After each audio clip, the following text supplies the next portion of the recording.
नमस्कार, आप लाइव बिहार देख रहे हैं। मैं हूं राजमोहन तिवारी। देखिए, 2025 विधानसभा चुनाव को लेकर हमारी जो चर्चा है अलग अलग सीटों की वो जारी है। और आज हम बात करने जा रहे हैं एक ऐसे सीट की जो कि सारण जिले के अंतर्गत आती है। इस सीट की चर्चा बीते कई चुनाव में बहुत ज्यादा होते रही है, क्योंकि इस सीट पर यादव बनाम भूमिहार या फिर राजपूत की लड़ाई भी हम अक्सर देखते हैं। नाम है एकमा विधानसभा। एकमा विधानसभा की सीट नीतीश कुमार की जेडीयू के लिए भी हमेशा से कहा जाता रहा है कि उनके मुफीद रही है, उनके कैंडिडेट चुनाव जीतते रहे हैं।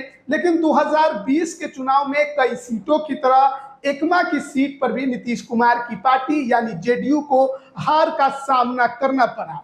बड़ा नाम, बड़ा चेहरा धूमल सिंह, उनकी पत्नी यहां पर चुनाव लड़ी, जेडीयू के टिकट पर जीत नहीं पाई।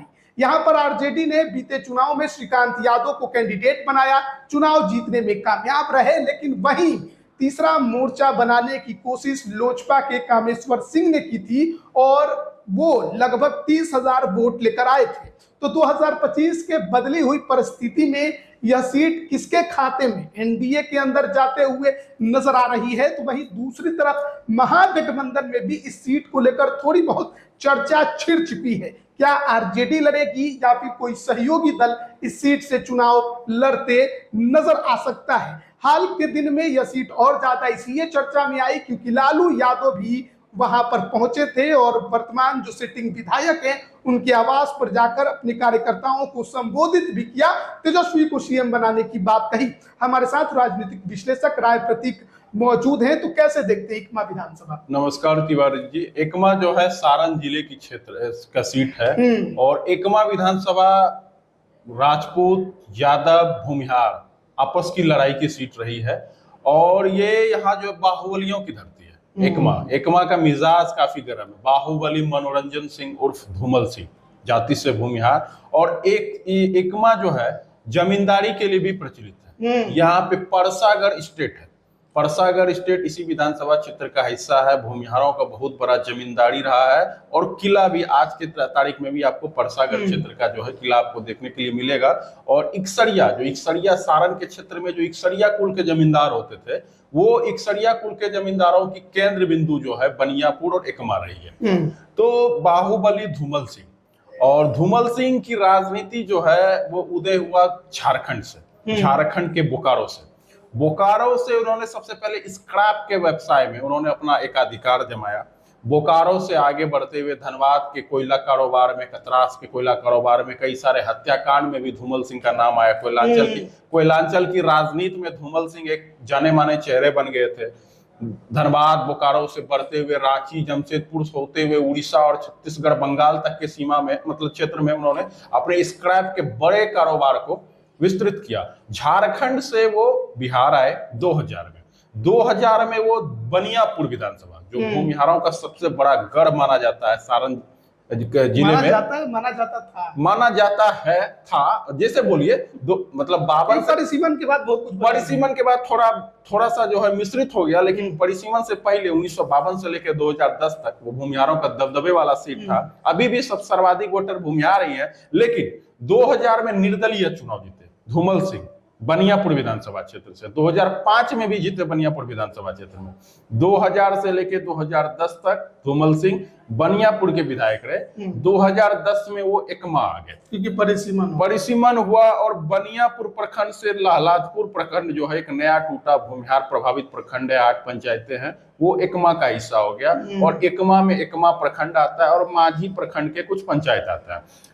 तो बनियापुर विधानसभा से टूट के जो एकमा बना, तो एकमा के नया सृजन हुआ तो पहले विधायक धूमल सिंह बने। एकमा सीट 1952 में होती थी पहले। यहाँ से लक्ष्मी नारायण सिंह प्रथम विधायक होते थे 1952 में। उसके बाद एकमा का अस्तित्व समाप्त कर दिया गया, जो फिर बाद में 2010 में एकमा बना। तो एकमा के प्रथम विधायक हुए परिसीमन के बाद 2010 में धूमल सिंह।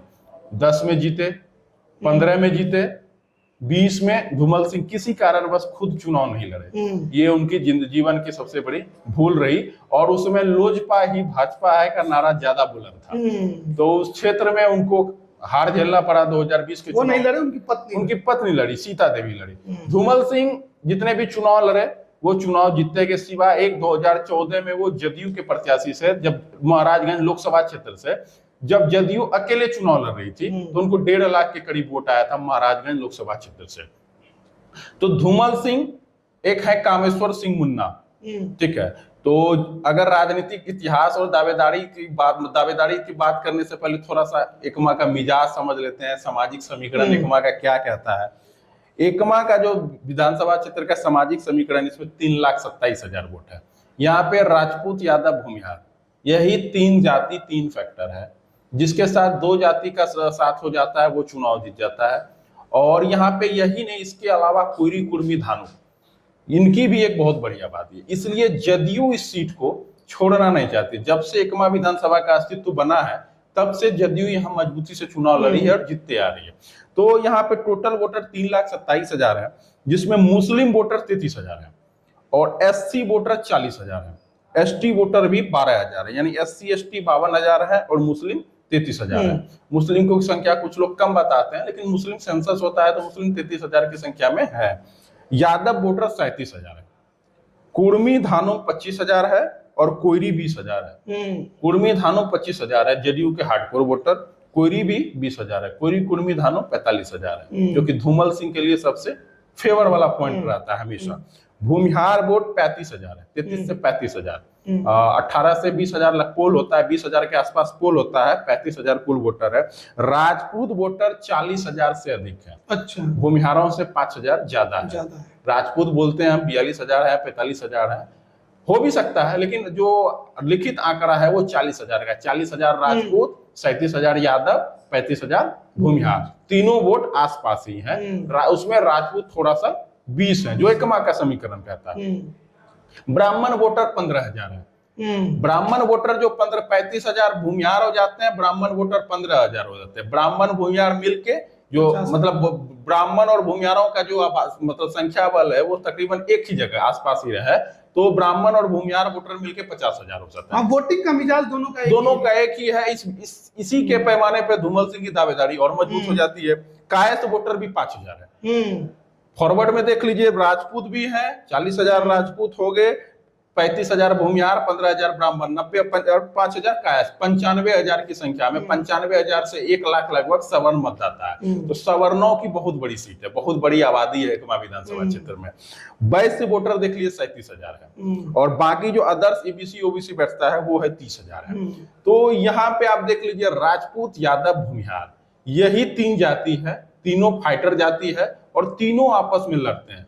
लेकिन जो एकमा का जो जमींदारी प्रभाव रहा है, संख्या हो सकता है राजपूतों का 2,000, 4,000, 5,000, 6,000 ज्यादा हो भूमिहारों से, लेकिन वहां का जो जमींदारी प्रभाव है और दबदबा है वो आज भी भूमिहारों का है। पौराणिक दबदबा है, ऐतिहासिक दबदबा है, जमींदारी रही है। भूमिहारों ने ही वहां के क्षत्रिय समाज को, यादव समाज को अपने जमींदारी, अपने राजस्व गांव में एक समय में बसाया है। राजस्थान से जब ये लोग पलायन करके आए थे, क्योंकि यहाँ पे भूमिहार बना अफगानों की लड़ाई थी। पठान, बरहड़िया के पठान जो होते थे, पठानों से हथुआ महाराज की भी लड़ाई चली, इकसरिया समाज के लोग भी लड़े, गौतम भी लड़े, गौतम गोत्र वाले जो भूमिहार होते थे बरहड़िया में, वो भी पठानों से लड़े। एक लंबी लड़ाई मुसलमानों से लड़ी गई थी। उसी के पठान, क्योंकि पठान अफगानिस्तान से आए हुए थे, मार्शल कौम थे, उनका पेशा होता था लड़ो और साम्राज्य को विस्तार करो। तो उस समय का एक परिदृश्य अलग था और उसी का ये भौगोलिक परिदृश्य जो आपको दिख रहा है, फाइटर जाति एक जगह है, यादव है, राजपूत है, भूमिहार है, ये उसी का ये रिजल्ट है। तो एकमा में आज भी जो है बाहुबली प्रभाव है। धूमल सिंह सारण जिले के एक बड़े बाहुबली नेता है। प्रभुनाथ सिंह, धूमल सिंह, इन सब की गिनती उच्च स्तर के बाहुबली नेता में बिहार में होती है। और धूमल सिंह लगातार राजनीति कर रहे हैं, 2000 से लगातार राजनीति कर रहे हैं और जदयू के साथ 2005 के बाद से जदयू के साथ पारंपरिक रूप से जुड़े हुए हैं। 2000 में तो निर्दलीय जीते थे, 5 के चुनाव में लोजपा से जीते, फिर जदयू में आ गए। तो 2005 में जब बाहुबली का एक गुट जो है जदयू के साथ चला गया अक्टूबर के महीने में, तब से वो नीतीश कुमार का कभी साथ नहीं छोड़े और विश्वास पात्र है। और धूमल सिंह जो है कुछ दिन पे नीतीश कुमार से जो है उनको फिर से ग्रीन सिग्नल मिला हुआ है। अच्छा, ग्रीन सिग्नल मिला हुआ धूमल सिंह को। कहाँ के लिए? एकमा के लिए, एकमा चुनाव लड़ेंगे। एकमा के लिए धूमल सिंह खुद बोलते हैं हम एकमा में अगर पार्टी हमको टिकट नहीं भी देगी तो हम निर्दलीय में हमारा 40,000 इस बार वोट है। खुद लड़ेंगे, पिछली बार तो पत्नी को लड़ाया। नहीं, खुद लड़ेंगे चुनाव। तैयारी है। हाँ, ताबड़तोड़ दौरा उनका सोशल मीडिया आप खंगाल लीजिए, गलती सुधारने की कोशिश है। हाँ, पूरा ताबड़तोड़ क्षेत्र, क्योंकि एक एंटी इनकम्बेंसी हो गया था, वो लगातार चुनाव 20 साल से जीत रहे थे, तो एक थोड़ा सा माहौल भी उनके खिलाफ था। प्रत्याशी भी बदला गया शायद इसी के लिए कि थोड़ा एंटी इनकम्बेंसी थोड़ा कम हो, लेकिन वो उनको और घाटा ही वो कर एंटी गया। इनकम्बेंसी खत्म हो गया है, अब जो नाराजगी थी लोगों की वो खत्म। बिल्कुल, क्षेत्र में सक्रिय है ना, जनता के बीच जा रहे हैं, तरफ से कोशिश हो रही है, जनता के बीच जा रहे हैं, और पूरा ग्रीन सिग्नल मिलने के बाद ताबड़तोड़ एकमा की, वो एकमा छोड़ के कहीं नहीं जाने वाला है। उनका पैतृक घर एकमा है, उनकी जमींदारी एकमा की जमींदारी है, वो जिएंगे तो एकमा में, लड़ेंगे तो एकमा में, पार्टी से लड़े या निर्दलीय लड़े। और ज्यादातर संभावना है, लगभग ये तय है कि धूमल सिंह जदयू के प्रत्याशी पुनः होंगे, और जदयू की ये लगातार जीती भी सीट है, हारी भी सीट है, लड़ते रही है जब से एकमा बना है, कई सीटों पे हारी है, कई जगहों पर इस बार, क्योंकि देखिए गठबंधन में बहुत कुछ बदल गए हैं। बिल्कुल बिल्कुल, जो पार्टियां पिछली बार नहीं थी वो लौटी हैं। चिराग जहां पे नुकसान पहुंचाया वो भी अब इसी खेमा का हिस्सा हो चुके हैं। तो सहयोगी दलों के अंदर सीट बंटवारा कैसे होता है, ये बड़ा ये देखने वाली बात होगी। और एकमा का जो मिजाज है, जो भौगोलिक परिदृश्य है, इसमें जदयू के कैडर वोटर ज्यादा है ना, बिल्कुल, कोरी में धानुक है, भूमिहार है, फॉरवर्ड है, तो जदयू के कैडर वोटर ज्यादा है, इसलिए जदयू यहाँ से चुनाव लड़ना चाह रही है। लोजपा को लड़ने के लिए तो और भी सीटें, बनियापुर की सीट अभी खाली है एनडीए से। ये डिपेंड करता है कि क्या होता है, लेकिन लोजपा से भी दावेदारी है एकमा में। हाँ, देखिए कामेश्वर सिंह मुन्ना है, लोजपा से पिछली बार लड़े थे, लोजपा भाजपा दोनों के संपर्क में है। 30,000 वोट लेकर अभी तो तरैया के विधायक जो है जनक सिंह है, राजपूत, उनसे रिश्तेदारी भी हो गई है, तो प्रयास कर रहे हैं, उनका भी बहुत कुछ। 2015 में बीजेपी के टिकट पर चुनाव लड़े। देखिए कामेश्वर सिंह मुन्ना लगातार चुनाव लड़े। देखिए राजपूत वोट यहाँ है, भले विधायक नहीं बने, सर्वाधिक वोट है। हाँ, सर्वाधिक नहीं, राजपूत, यादव, भूमिहार एक ही कटे, 19-20 की स्थिति में तीनों वोट है, अगर कंपेयर करेंगे तो। हाँ, राजपूत है, तो राजपूत यहाँ लगातार चुनाव लड़ते हैं। लेकिन जो एक होता है ना प्रभाव और दबदबा, जो एकमा के फिजाओं में आप जाइएगा तो यहाँ आपको प्रभुनाथ सिंह नहीं दिखेंगे, यहाँ आपको धूमल सिंह दिखेंगे। तो प्रभाव और दबदबा धूमल सिंह का, और धूमल सिंह का व्यक्तिगत वोट है, तो धूमल सिंह यहाँ से चुनाव लड़ेंगे, इसकी संभावनाएं अभी ज्यादा दिख रही है। लेकिन राजपूत के कामेश्वर सिंह मुन्ना 2010 में आरजेडी से चुनाव लड़े, हार गए। 2015 में भाजपा से चुनाव लड़े, जब जदयू और नीतीश कुमार और लालू यादव साथ लड़ रहे थे, उस समय भी हार गए। 2020 में लोजपा से चुनाव लड़े, फिर हार गए। अब क्या इस बार क्या जनसुराज से आएंगे, टिकट नहीं मिलने की स्थिति में चुनाव लड़ना तो वो भी रहे हैं कि पार्टी ने उनको हरी झंडी दे दी है। देखिए ऐसा जिस तरह से धूमल सिंह कह रहे हैं कि पार्टी ने उनको हरी झंडी दी है, कामेश्वर सिंह का भी यही कहना है कि पार्टी ने उनको भी हरी झंडी दे दी है। देखिए धूमल सिंह का हरी झंडी का कारण है, धूमल सिंह बहुत फैक्टर करते हैं जदयू पार्टी के लिए और नीतीश कुमार। पिछली बार बड़े अंतर से हार हुई उनकी, और कामेश्वर 20,000 के आसपास अकेले 30,000 वोट लेकर आए हैं। 29,000 ये वोट लाए, 29,900 कुछ। हाँ, 17-18,000 वोट कह सकते हैं कि 30,000 वोट। हाँ, 17-18,000 वोट से चुनाव हारे, एंटी इनकम्बेंसी था, और इनकी पत्नी चुनाव लड़ रही थी। तो धूमल सिंह और कामेश्वर सिंह मुन्ना, तो देखना है कामेश्वर सिंह मुन्ना। एक और चर्चा उस क्षेत्र में चल रही है, बहुत लोगों से बातचीत हो रही थी, तो उनका कहना था कि समीकरण कुछ हो सकता है कि इधर बदले। एक चर्चा है कि धूमल सिंह को महाराजगंज भेज दिया जाए, वहां पर भूमिहारों का अच्छा खासा वोट है, 65,000 वोटर है, सबसे ज्यादा वोट वहां पर है। हाँ, तो धूमल सिंह वहां चल जाए और कामेश्वर सिंह को एकमा में बैठाया जाए। क्या इस समीकरण पर भी सहमति बन सकती है? देखिए ये कामेश्वर सिंह की हित की बात है, कामेश्वर सिंह का अपना प्रोपेगेंडा है, वो चला रहे हैं। धूमल सिंह से हमारी बात हुई, नहीं बात तो कामेश्वर सिंह से भी हो रही है। बिल्कुल दोनों के दोनों अपना ही प्रोपेगेंडा चला, दोनों के दोनों अपना प्रोपेगेंडा है। कामेश्वर सिंह का प्रोपेगेंडा है धूमल सिंह को महाराजगंज भेज दीजिए, हमको चुनाव लड़ने दीजिए, एकमा से किसी तरह हमको एडजस्टमेंट हो जाए। धूमल सिंह का कहना है जिएंगे तो एकमा में, मरेंगे तो एकमा में, निर्दलीय क्यों नहीं लड़ना पड़े, एकमा हमारा है, हम एकमा के हैं, हमारा पैतृक घर एकमा है। एक बात तय है कि एनडीए के अंदर इस सीट पर मारामारी होगी। नहीं, मारामारी नहीं, ये आपके कामेश्वर सिंह मुन्ना प्रयास करेंगे। नहीं, बालरा धूमल सिंह का काफी मारामारी कहने का अर्थ है कि किसी एक को टिकट मिला तो दूसरा उनके खिलाफ खड़ा होने को तैयार है। हाँ, ये हो सकता है कि कामेश्वर सिंह मुन्ना पुनः चुनाव लड़े, जनसुराज से लड़े, धूमल सिंह निर्दलीय लड़ जाए। निर्दलीय भी धूमल सिंह तो देख ही रहे हैं ना, धूमल सिंह निर्दलीय लड़ जाए अगर इनको टिकट मिले तो। धूमल सिंह चाहते हैं कि राजपूत समाज का कोई निर्दलीय चुनाव लड़ जाए, जो उनकी मनोस्थिति को मैंने समझा।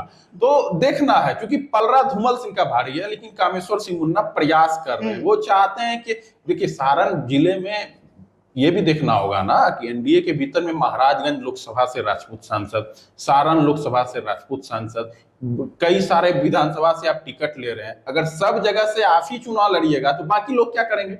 ये भी बड़ी बात है ना। दो सांसद आप ले रहे हैं, सारण सीवान, पहले तो सीवान भी सांसद आप जीत जा रहे थे।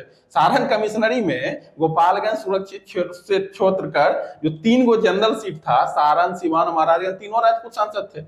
इस बार एक को सीवान से ट्रांसफर करके शिवर भेज दिया गया। फिर भी अभी सारण और महाराजगंज 2 सांसद हैं। आप कई विधानसभा से चुनाव लड़ते हैं तो बाकी लोग कहाँ जाएंगे? अगर हर चीज एक ही जाति एक ही बिरादरी को दिया जाएगा तो भाजपा के कोर वोटर जो है, भूमिहार है, ब्राह्मण है, इनकी नाराजगी आप कितना लीजिएगा? सारण कमिश्नरी में भूमिहार हमेशा 4 से 5 सीट पे चुनाव लड़ते हैं, आप उनकी सीटों को कितना घटाइएगा? संख्या तो उनका भी है, महाराजगंज में राजपूत भूमिहार आसपास वोटर है, दोनों की बहुलता वाली सीट है। सब जगह ब्राह्मणों की भी संख्या हर जगह है, भूमिहार भी तीनों लोकसभा, चारों लोकसभा में है। तो देखने वाली बात मतलब एनडीए से एकमा में 2 दावेदार हैं, धूमल सिंह और कामेश्वर सिंह। लेकिन धूमल सिंह का पलड़ा काफी ज्यादा भारी है। अब बात आती है महागठबंधन की। अब महागठबंधन में कहा जा रहा है कि बहुत कुछ इस बार फेरबदल होने वाला है, मांझी, बनियापुर और एकमा। देखिए महागठबंधन में सारण जिले में थोड़ा चल रहा है, केमिस्ट्री चल रहा है इधर उधर का। तो पहली बात तो श्रीकांत यादव सिटिंग विधायक है। कुछ दिन पहले लालू यादव उनके घर गए हैं, विश्वास पात्र मानते 1-1.5 महीने पहले लालू प्रसाद यादव उनके घर गए थे। तो और श्रीकांत उम्मीद जग गई है। जो कहा जा रहा था कि श्रीकांत यादव दूसरा चुनाव के बाद चर्चा जोरों पर थी कि श्रीकांत यादव का टिकट कट जाएगा, लेकिन एक उम्मीद जग गई है कि श्रीकांत यादव पुनः रह सकते हैं। दूसरे दावेदार कभी कभी हमेशा चर्चा होता है खेसारी लाल यादव आ रहे हैं चुनाव लड़ने के लिए, उनके परिवार के कोई है। तो एक दावेदारी ये भी है। लेकिन हमको जाता अगर श्रीकांत यादव का टिकट कटेगा तो वो एक ही शर्त पे कटेगा, अगर सीपीएम वाले मांझी विधायक सतेंद्र यादव अगर एकमा ट्रांसफर होते हैं तभी श्रीकांत यादव पे टिकट। जैसे कि एक चर्चा है कि मांझी में ब्राह्मण आरजेडी लड़ा सकती है, ये चर्चा है अभी तक चर्चा, लेकिन अंततः क्या होता है ये भी देखने वाली बात है। अगर मांझी में ब्राह्मण को सेट करना है तो सतेंद्र यादव देखिए सीपीएम मांझी या एकमा किसी एक सीट से लड़ेगी। पिछली बार अभी मांझी की सिटिंग विधायक है, क्या मांझी में कंटिन्यू रहती है या एकमा आती है, ये देखने वाली बात होगी। अगर एकमा आ जाती है तो श्रीकांत यादव भी टिकट हो जाएंगे। अगर श्रीकांत यादव अगर एकमा में कंटिन्यू रह जाते हैं, अगर सतेंद्र यादव मांझी में कंटिन्यू रह जाते हैं तो श्रीकांत यादव ही यहाँ से प्रत्याशी होंगे। और एकमा में ये भी तय कि विपक्ष से कोई यादव प्रत्याशी ही होगा और सामने से भूमिहार होगा, और तीसरा कौन बनाते हुए कोई राजपूत हमेशा की तरह नजर आएगा। एकमा का ये समीकरण। प्रशांत किशोर किस पे दांव खेलेंगे? प्रशांत किशोर हो सकता है किसी राजपूत पे दांव खेलने। एक रंजीत सिंह है, वो भी निर्दलीय काफी वोट लाते रहे हैं। पिछला बार तो 10,000 ही मिला था, उससे पहले पिछले बार 28,000 वोट लाए थे। तो देखने वाली बात होगी। राजपूत में कामेश्वर सिंह मुन्ना है, रंजीत सिंह है, दमखम दिखाते हैं, लेकिन एक जो जमींदारी प्रभाव है, एक जो धूमल सिंह का अपना व्यक्तिगत प्रभाव दबदबा है उस क्षेत्र में, तो धूमल सिंह का जो दबदबा है वो बरकरार है। अब देखना है कि धूमल सिंह एकमा, उनका जो स्टेटमेंट आ रहा है वो एकमा से ही चुनाव लड़ेंगे। तो अब देखना है एनडीए के पक्ष में एनडीए सीट जदयू से लड़ती है, धूमल सिंह लड़ते हैं तो क्या करिश्मा दिखा पाते हैं। चलिए तो देखिए, हम लोग चर्चा कर रहे थे एकमा विधानसभा क्षेत्र को लेकर, जो कि सारण जिले के अंतर्गत आती है। बहुत कुछ इस बार बदलाव की उम्मीद जताई जा रही है, चाहे महागठबंधन की बात कहिए या फिर एनडीए की बात कहिए। अब देखना होगा कि सीट शेयरिंग में जो दोनों ही खेमा है उसके अंदर किस सहयोगी दल को कौन सा सीट मिलता है या एकमा किसको मिलता है, और कौन पहलवान एनडीए से और कौन पहलवान महागठबंधन से बनते हैं। आपकी इस पर क्या राय है, कमेंट करके जरूर बताइए। आप सभी का बहुत बहुत धन्यवाद।